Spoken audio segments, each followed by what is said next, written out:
அப்ப என்ன ஆத்தா என்ன ஒப்புக்குத்தானடி, பாராங்கல்ல பெத்து புட்டா பாசம் ஏதடி,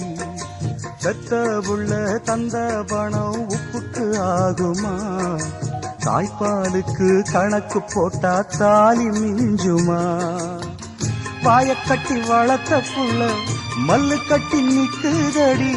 வாங்கி தந்த காசுக்கெல்லாம் வட்டி கட்ட சொல்லுதடி, கோடு ஒண்ணு கிழிக்க வச்சு கும்மி அடிக்குது அம்மாடி, சம்சாரம் அது மின்சாரம், சம்சாரம் அது மின்சாரம்.